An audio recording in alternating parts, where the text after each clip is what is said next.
ওগো রব্বুল আলামিন আমার সন্তানকে অন্ধ হয়ে গিয়েছে, আমার সন্তানকে চোখে আর দেখতে পাবে না। বন্ধুগণ এমন করে চোখের জলগুলো টপ টপ টপ টপ করে জমিনে পড়তে দেখেছে। হায় হায় কে জানে রাজের কথা গো বাবা। সুবহানাল্লাহ, চোখ দুটি বন্ধ, চোখ দুটো বন্ধ, চোখে দেখতে পায় না। মা জননীর চোখে জল পড়ে গেল। বেরাদান ইসলাম খবর সংবাদ হয়ে গেল, এমন একটি সন্তান কাবা শরীফের মাঝে জন্মগ্রহণ করেছে। আল্লাহ আল্লাহ চোখ দুটি দিকে দেখতে পায় না।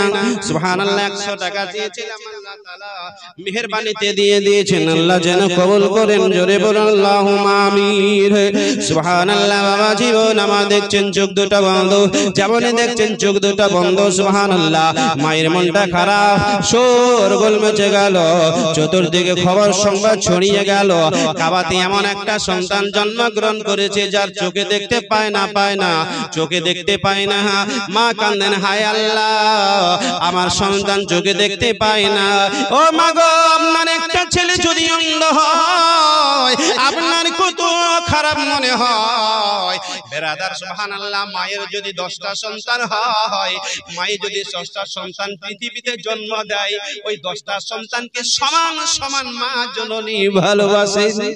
বেরাদার সুবহানাল্লাহ, হাতের আঙ্গুলগুলো 5টা, একটা যদি কাটেন তাও রক্ত বের হবে, বড়টা কাটলেও রক্ত বের হবে, সবথেকে বড়টা কাটলেও রক্ত বের হবে। এই জন্যই বেরাদার কেউ যদি সন্তানকে গালে দেয় মা বাবা সহ্য করতে পারে না। ওরে নাম হলো মা, ওরে নাম হলো মা। সুবহানাল্লাহ, চোখে বন্ধ, চোখ দুটি দিয়ে দেখতে পাই না। দয়ার নবী রাসূলুল্লাহর দরবারে খবর দেওয়া হয়ে গেল, আবার নবী মুস্তাফা দরবারে খবর সংবাদ দেওয়া হয়ে গেল। দয়ার নবী রাসূলুল্লাহ ছুটে চলে আসছেন। কাবা শরীফে এমন একটি সন্তান জন্মগ্রহণ করেছে যে চোখে দেখতে পায় না, চোখ দুটো বন্ধ করা আছে। আমার নবী মুস্তাফা জানেন কেন চোখ দুটো বন্ধ আছে? কেন বন্ধ আমার নবী জানছেন। সুবহানাল্লাহ, চলে আসছেন আমার নবী পাক শোনার সাথে সাথে খুব তাড়াতাড়ি চলে আসছে। যেমনই চলে আসছেন কাবা শরীফে পৌঁছালেন আমার দয়ার নবী রাসূলুল্লাহ সাল্লাল্লাহু আলাইহি সাল্লাম। কি দেখছেন যদি বলেন সুবহানাল্লাহ? কি দেখছেন? নবী মুস্তাফা সাল্লাল্লাহু আলাইহি সাল্লাম হযরত আলীকে কোলে নিলেন। কোলে নিতে নাই, হযরত আলী চোখ দুটো খুলে দিলেন। জোরে বলেন। চোখ দুটো ছিল বন্ধ, নবী কোলে নিলেন, চোখ দুটি খুলে গেল। মা জননী তাকিয়ে দেখছেন যে সুবহানাল্লাহ, চোখ দুটো ছিল বন্ধ, নবী মুস্তাফা নেওয়ার সাথে সাথে চোখ দুটো খুলে গেল। বেরাদারান ইসলাম আশ্চর্য হবে না? চোখ ছিল অন্ধ, নবী নিলেন, হয়ে গেলে চোখ দুটো খুলে গেল। আশ্চর্য হলেন, ব্যাপারটা কি বুঝতে পারলাম না। আমার দয়ার নবী রাসূল আকরাম সাল্লাল্লাহু তাআলা আলাইহি ওয়াসাল্লাম সুবহানাল্লাহ, বেরাদারান ইসলাম বর্ণনা দিচ্ছেন, সব সময় কম বর্ণনা দিচ্ছেন বিশ্ব নবী রাসূল আকরাম সাল্লাল্লাহু আলাইহি ওয়াসাল্লাম। আমি একদিন হযরত আলীকে জিজ্ঞাসা করছিলাম, এ আলী বলো, তুমি যখন জন্ম নিয়েছিলে তোমার চোখ দুটো বন্ধ ছিল, আশেপাশে যত লোকজন ছিল সব দেখতে পেয়েছিল চোখ দুটো বন্ধ, মা দেখতে পেয়েছিল চোখ দুটো বন্ধ, তোমার মা চোখে জল ফেলেছিল তুমি অন্ধ হয়ে গেছো বলে।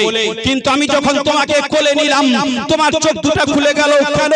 বেরাদারান ইসলাম, হযরত আলী বলেছিলেন, ইয়া রাসূলুল্লাহ, ইয়া হাবিবাল্লাহ, এই জন্যই চোখ দুটো আমার বন্ধ ছিল।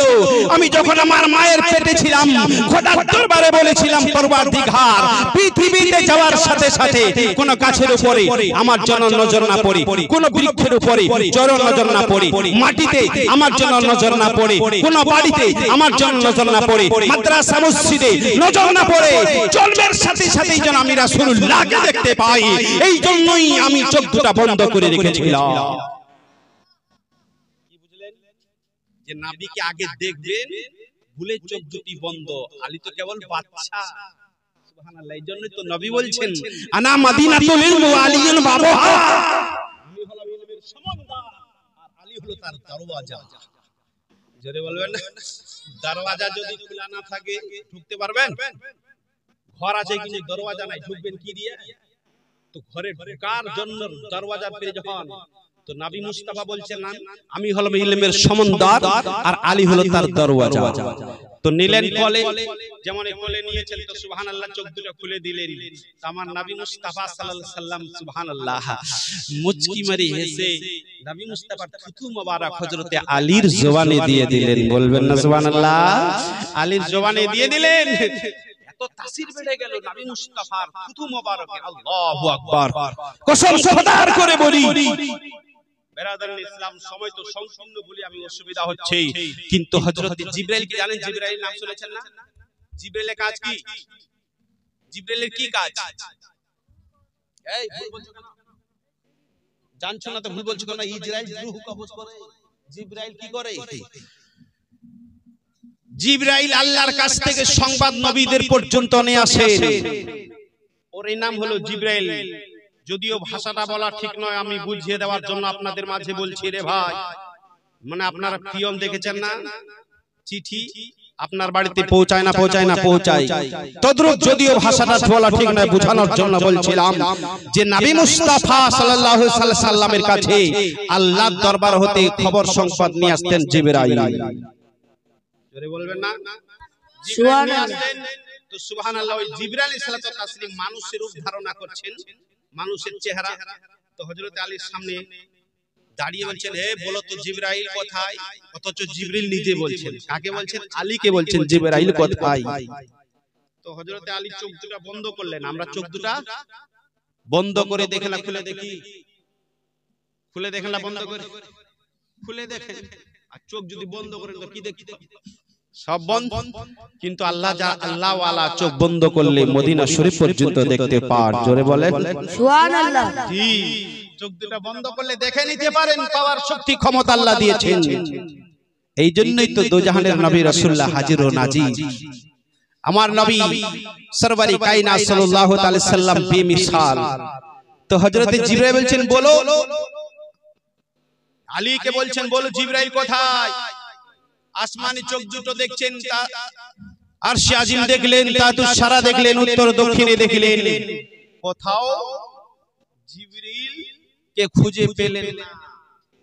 যখন খুঁজে পেলেন না, তো হযরত আলী মন ভেঙে এমনি করে সামনে তাকিয়ে দেখছেন, আর তারপরে মুচকি মেরে হাসলেন। জোরে বলেন সুবহানাল্লাহ। সুবহানাল্লাহ। তুমি তো জিবরাইল, আর তুমি আমাকে বলছো যে জিবরাইল কোথায়? তো আলী সেই সময় সুবহানাল্লাহ আলীকে বলেছিল, হে জিবরাইল, এ আলী বলো এত পাওয়ার তোমাকে কে দিয়েছে? চোখ দুটো বন্ধ করলে আরশে আজিম পর্যন্ত দেখে নাও, তাতুস সারা দেখে নাও, উত্তর দক্ষিণে দেখে নাও, এতটা পাওয়ার কে দিয়েছে? হযরতে সুবহানাল্লাহ আলী বলছেন, যখন আমি নবী মুস্তাফার কোলে নবী মুস্তাফা থুতু মোবারক আমার জবানে দিলেন, সেই দিন থেকে এত আমার শক্তি বেড়েছে। চোখ দুটো বন্ধ করলে আসমান কি হয় দেখেনি, জমিনে কি হয় দেখেনি, উত্তর দক্ষিণে কি হয় সব দেখে নিতে পারি। যদি থুতু মোবারক লাগার কারণে এতটা পাওয়ার বেড়ে যেতে পারে, নবী মুস্তাফা সাল্লাল্লাহু আলাইহি সাল্লাম যদি মদিনায় থাকে, কেন গোটা বিশ্ব জগতে দেখতে পাবেন না? জোরে বলেন সুবহানাল্লাহ। সুবহানাল্লাহ। আলী রাদিয়াল্লাহু তাআলা কোলে নেওয়ার পর গোসল দিচ্ছেন, গোসল দিচ্ছেন সুবহানাল্লাহ। তো আমার নবী মুস্তাফার চোখ দুটাতে ঝরঝর করে জল পড়ছে। গোসল দিচ্ছেন আর কাঁদছেন, গোসল দিচ্ছেন কাঁদছেন আর বলছেন, আলী আজকে প্রথম গোসলটা আমি তোমাকে দিচ্ছি, আর যেদিন আমি দুনিয়া ছেড়ে পর্দা করে যাব সেই দিন শেষ গোসলটা আলী তুমি আমাকে দেবে। সুবহানাল্লাহ। আমার নবী মুস্তাফা সাল্লাল্লাহু তাআলা আলাইহি সাল্লাম সুবহানাল্লাহ আলীকে বলছেন, আর আলীকে প্রচন্ড ভালোবাসতেন। ওই আলী রাদিয়াল্লাহু তাআলা আনহু সুবহানাল্লাহ, আলী রাদিয়াল্লাহু তাআলা যদি বিস্তারিত আলোচনা করতে যাই বহু সময় লেগে যাবে। হযরতে আলী রাদিয়াল্লাহু তাআলা কার নাম? ওই ইমাম হাসান হোসেনের আব্বার নাম হলো আলী।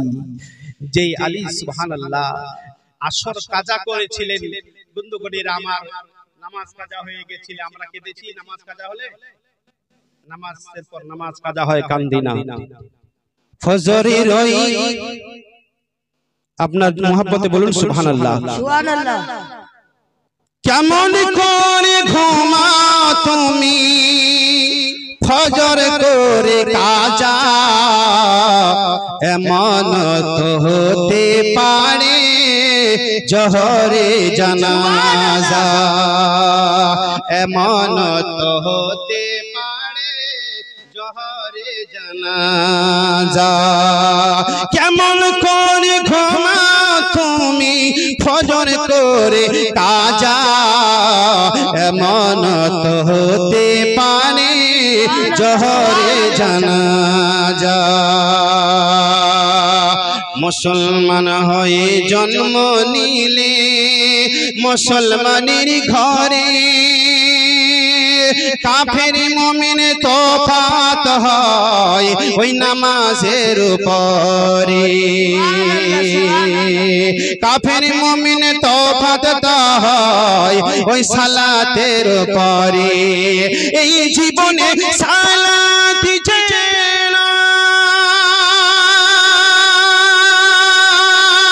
এই জীবনে নামাজ যেন হয় না রে ভাই কাজা এমন তো হতে পারে জহরে জানাজা এমন তো হতে পারে জহরে জানাজা বেনামাজির লাশ কবরে রাখিবে যখন বড় বড় মিশাং তো সাব আসিবে রে তখন ওই বিষং তো সাপের ছবল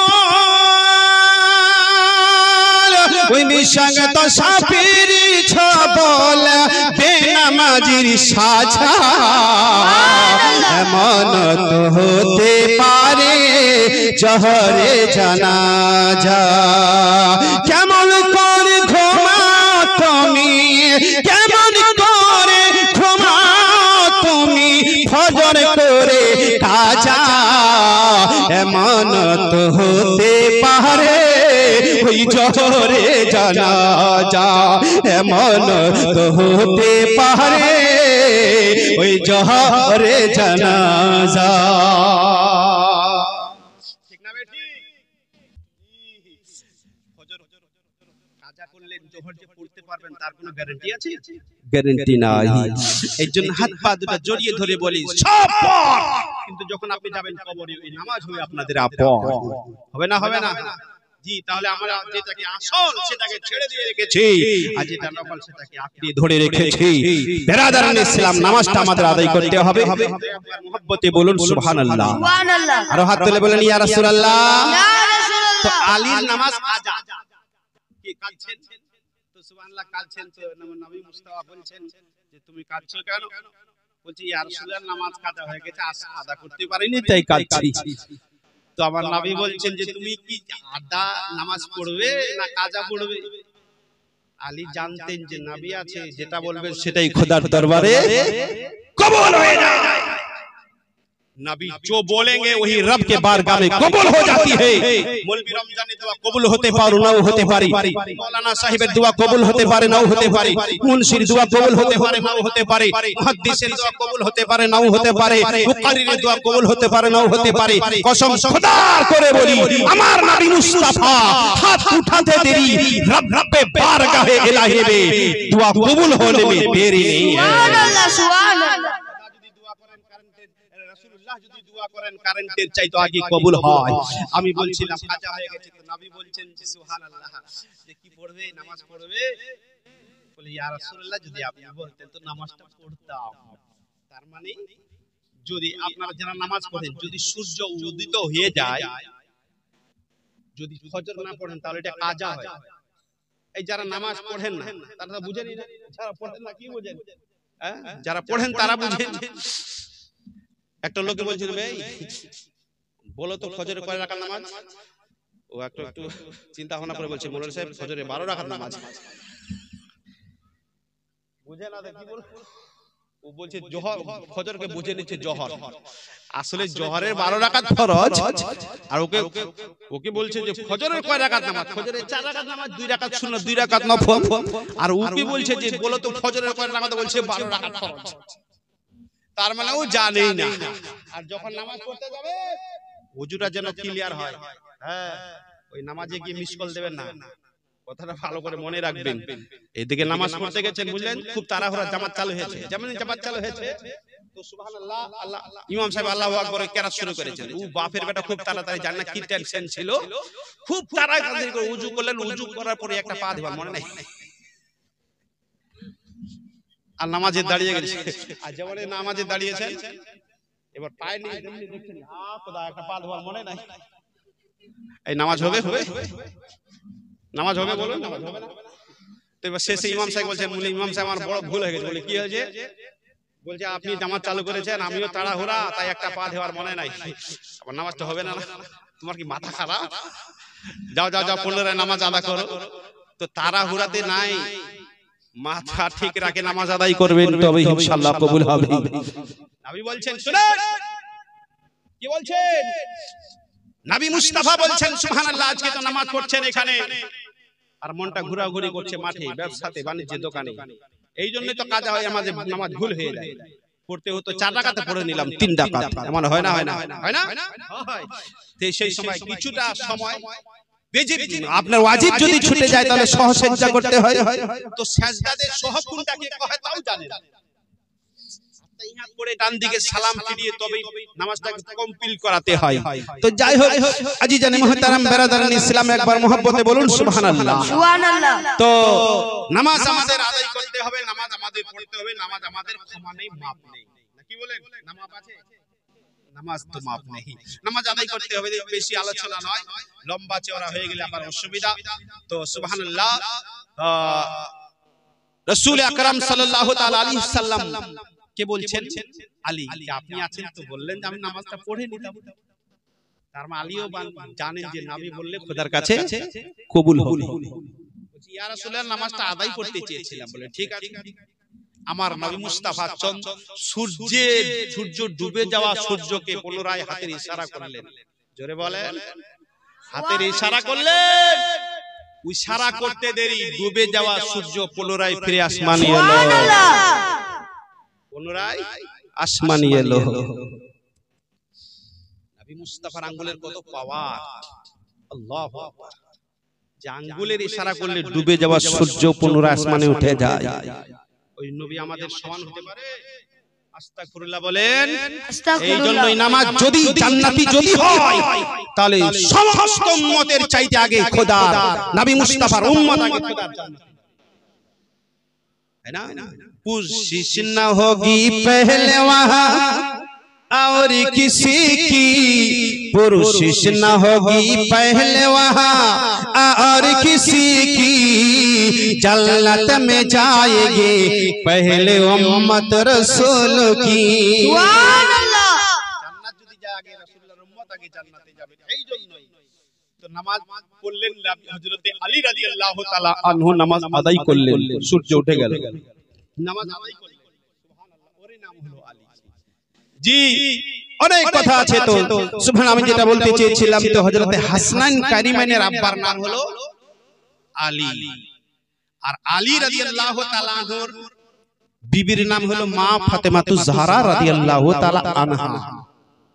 হাসান হোসেনের মায়ের নাম হলো হযরতে ফাতেমা রাদিয়াল্লাহু তাআলা আনহা, যিনাকে নবী পাক প্রচন্ড ভালোবাসতেন। 24 ঘন্টার মধ্যে একবার যদি দেখে না নিতেন, আমার নবী মুস্তাফা সাল্লাল্লাহু আলাইহি সাল্লামের মনটা ছটফট করতে লাগতো। এই জন্যই আমার নবী মুস্তাফা বলছেন যে সুবহানাল্লাহ, যার ঘরে একটা মেয়ে আছে সেও জান্নাতি, যার দুটো আছে সেও জান্নাতি, যার তিনটা আছে সেও জান্নাতি। জোরে বলেন সুবহানাল্লাহ। বেটি হলে আজকে আমাদের চোখের জল বেরিয়ে যায়। যুগের পরিস্থিতি হিসাবে গরিব মানুষ বিয়ে দিতে পারে না, গরিব মানুষ বিয়ে দিতে পারে না, তাও ডিমান্ড চাইছে কত? বলছে 5 লাখ। ওরে বাবা, শেষ 5 লাখ টাকা ডিমান্ড গরিব মানুষ। এটা একটা রকমের ডাকাতি করা হয়। কাউকে দুঃখ কষ্ট দিয়ে কেউ কোনোদিন আমির হতে পারে না, দৌলতমান হতে পারে না। সুবহানাল্লাহ। বাবা জীবন আমি আপনাদের মাঝে বলে বেরিয়ে যাই সুবহানাল্লাহ। হযরতে ফাতেমা রাদিয়াল্লাহু তাআলা আনহার সুবহানাল্লাহ বড় ছেলে হযরতে হাসান, তার জন্ম কবে? জন্মটা আপনাদের মাঝে বলে দিই বন্ধুগণের আমার। হযরতে হাসান রাদিয়াল্লাহু তাআলা আনহুর জন্ম হলো রমজান মাসের 15 তারিখে। দ্বিতীয় হিজরিতে হযরতে হাসানের জন্ম হয়ে গেল। বন্ধুগণ কেমন করে হলো?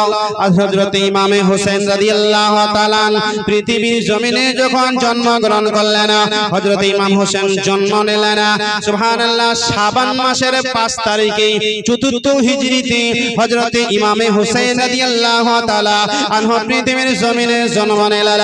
যেমন জন্ম নিলেন আমার দয়ার নবী রাসূলুল্লাহ সাল্লাল্লাহু তাআলা আলাইহি ওয়াসাল্লামের দরবারে ফাতেমা বিনতে আয়েশা সুবহানাল্লাহ উম্মে ফজল বসে আছেন। ইয়া রাসূলুল্লাহ ইয়া হাবিবাল্লাহ, আমি একটা রাত্রে বেলাতে স্বপ্ন দেখেছি। ইয়া রাসূলুল্লাহ, স্বপ্নটা হলো এটাই, আপনার একটা গোশতের মাংস, আপনার শরীরে একটা গোশতের টুকরো আমার কোলে রাখা আছে। ইয়া রাসূলুল্লাহ, আমার বড় ভয় হয়। ইয়া রাসূলুল্লাহ, আমার বড় ডর হয়। আপনার গোশতের শরীরে, আপনার শরীরের গোশতের টুকরা আমার শরীরে রাখা আছে। ইয়া রাসূলুল্লাহ, আমি ভয় পেয়ে গেছি। আমার দয়ার নবী রাসূলুল্লাহ বলছেন, ও ফাজল চিন্তা করো না, করো না, তুমি চিন্তা করো না, করো না, কারণ আজকে একটা সুসংবাদ আছে রে, এই জন্যই তুমি এই স্বপ্নটা দেখেছো। স্বপ্ন দেখেছো, ভালো স্বপ্ন। এই স্বপ্ন খারাপ হয় না ভালো হয়? ভালো হয়, খারাপ হয়। অনেক সময় দেখবেন যে আপনি স্বপ্ন দেখছেন যে হাওয়ায় জাহাজে উড়ে বেড়াচ্ছেন, এরকম স্বপ্ন দেখেন না? দেখেন। কিন্তু আপনি যখন ঘুমাবেন আপনাকে শিখিয়ে দিচ্ছি স্বপ্ন যেন ভালো হয়, এই জন্য আমি আপনাদের মাঝে বলে দিয়ে যাই যেন খারাপ স্বপ্ন না হয়। আপনি যদি সুবহানাল্লাহ মুমিন মুসলমান হবে রাদার, জলসা শুনতে আসতে গেলে কিছু মাথায় ভর্তি করে নিয়ে যেতে হয় বাড়িতে। সুবহানাল্লাহ, মাথা খাড়া, কান খাড়া করে শুনবেন, সুবহানাল্লাহ। আপনি যখন ইশার নামাজ পড়বেন, যদি পড়েন তাও, যদি না পড়েন তাও, যদি ইশার নামাজ পড়েন, নামাজ তো আমাদের আদায় করতেই হবে। ঈশার নামাজের পরে সুবহানাল্লাহ ওই বিছানায় যদি শুয়ে যান, ওই বিছানায় যদি মরণ হয়ে যায়, দয়ার নবী রাসূলুল্লাহ বলছেন ওই মরণ যখন তোমার হবে সাধারণ মরণ হবে না, আমি রাসূলুল্লাহ বলছি শহীদের মরণ হবে। সুবহানাল্লাহ বেরাদার সুবহানাল্লাহ। এই বন্ধুগণ আমার সুবহানাল্লাহ জো করে বিছানায় শুবেন, আর যখন শুবেন ডান হাতটা দেখবেন, এই ডান হাতটা দেখবেন, এইভাবে শুয়ে যাবেন। এইভাবে যখন শুবেন আপনি তো মুসলমান মানুষ, বেরাদারনি ইসলাম। বন্ধুগণ বড় আফসোসের বিষয়, এখনকার ইয়াং জেনারেল যারা ছেলে ঘুমানো টুমা তলার কথা যতক্ষণ পর্যন্ত বলে মওলানা হাতে মোবাইল থাকে না তো তখন ঘুমাসিন। জি ইসাটা আছে, গোটা রাত চলে গেল, ওরা টানতে টানতেই শেষ হয় না? হয় না? হয় না? ভুল বলছি? রাত্রি 12টার পরে ঘুমায়, ফজর কাজা হয়।